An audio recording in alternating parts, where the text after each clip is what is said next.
Hello friends, स्वागत है आपका हमारे यूट्यूब चैनल अनवे डेटा में। आज के टाइम में हर इंसान का सपना होता है कि वो लाइफ में एक बार आईफोन या एप्पल का कोई प्रोडक्ट जरूर खरीदे, क्योंकि एप्पल कंपनी को कौन नहीं जानता। अमेरिका के एक बिजनेसमैन और इन्वेंटर स्टीव जॉब ने एप्पल कंपनी की स्थापना की थी।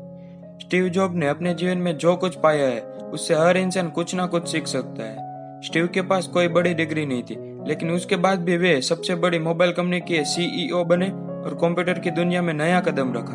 स्टीव पॉल जॉब का जन्म 24 फरवरी 1955 को कैलिफोर्निया के सैन फ्रांसिस्को में हुआ था। स्टीव का जन्म उनकी मां की शादी से पहले हो गया था। इसी वजह से स्टीव को उसके पास रखना नहीं चाहते थे, इसलिए स्टीव को गोद देने का फैसला किया। स्टीव को पहले एक ऐसा कपल गोद लेने जा रहा था जो पढ़ा लिखा और अमीर था, लेकिन फिर उस कपल ने एक लड़की को गोद लेने की इच्छा जताई। इसके बाद स्टीव को पॉल और कालरा जॉब्स ने गोद ले लिया। पॉल एक मैकेनिक थे और कालरा एक अकाउंटेंट। पॉल और कालरा मिडिल क्लास फैमिली से थे, उनके पास ज्यादा पैसे भी नहीं हुआ करते थे, फिर भी स्टीव की हर जरूरत को पूरा करते थे। 1961 में पॉल और कालरा स्टीव के साथ कैलिफोर्निया के माउंटेन व्यू में रहने लगे।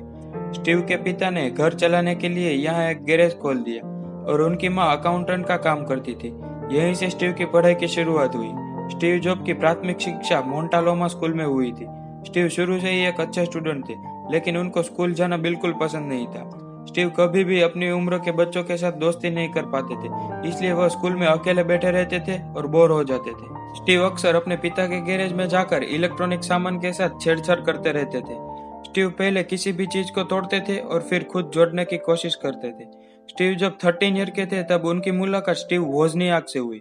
वोजनियाक को भी स्टीव के जैसे इलेक्ट्रॉनिक सामान से बहुत प्यार था, इसलिए दोनों में जल्दी दोस्ती हो गई। स्टीव ने 12th के बाद अपनी कॉलेज की पढ़ाई के लिए ओरेगन के रीड कॉलेज में अपना एडमिशन ले लिया। ये एक बहुत महंगा कॉलेज था, जिसकी फीस पॉल और कालरा मुश्किल से जमा कर रहे थे। अपने बेटे की अच्छी पढ़ाई के लिए उन्होंने अपनी सेविंग भी यूज कर दी। ये सब मुश्किलों को देखने के बाद उनका मन पढ़ाई में नहीं लगा और उन्होंने कॉलेज छोड़ने का फैसला किया। स्टीव ने कॉलेज छोड़ने के बाद कैलीग्राफी सीखने का फैसला किया। इस समय स्टीव के पास बिल्कुल पैसे नहीं थे। पैसों की कमी के लिए वो खाली कोक की बोतलों को बेचा करते थे।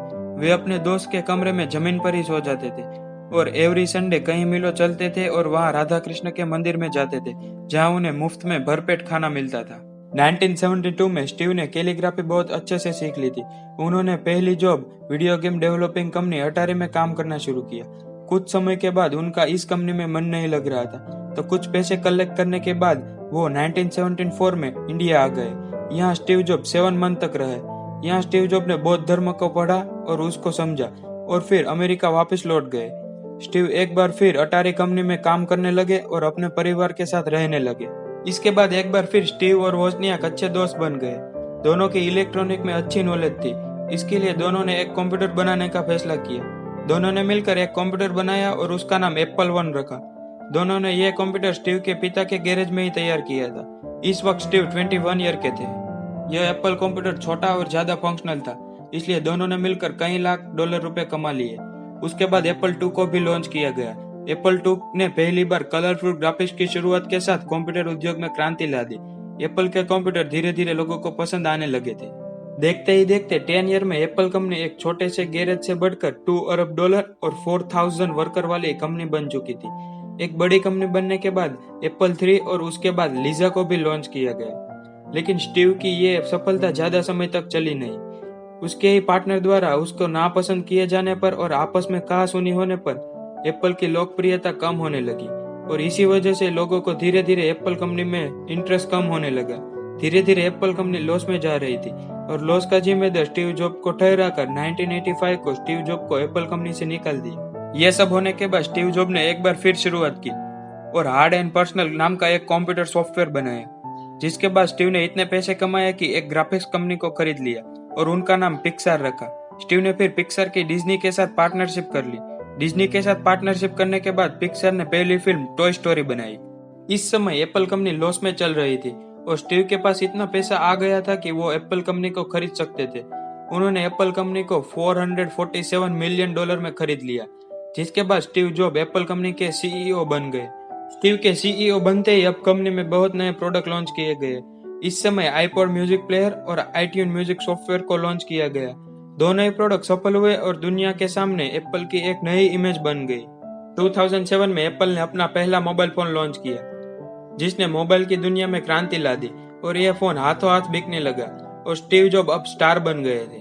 अब एवरी ईयर लोग एप्पल के मोबाइल का इंतजार करते हैं। स्टीव ने सफलताओं को छुआ और फिर अपने जीवन की हर खुशी को पाया, लेकिन 5 अक्टूबर 2011 में पैनक्रियाटिक कैंसर के कारण कैलिफोर्निया में स्टीव जॉब ने दुनिया को अलविदा कह दिया, लेकिन आज भी उनकी लोकप्रियता पहले की तरह ही बरकरार है। तो दोस्तों, उम्मीद करता हूँ कि ये वीडियो आपको जरूर पसंद आया होगा, तो लाइक करें और ऐसे ही दूसरी नई वीडियो देखने के लिए सब्सक्राइब करें। तो मिलते हैं एक ऐसी ही नई वीडियो के साथ अनअवे डेटा में।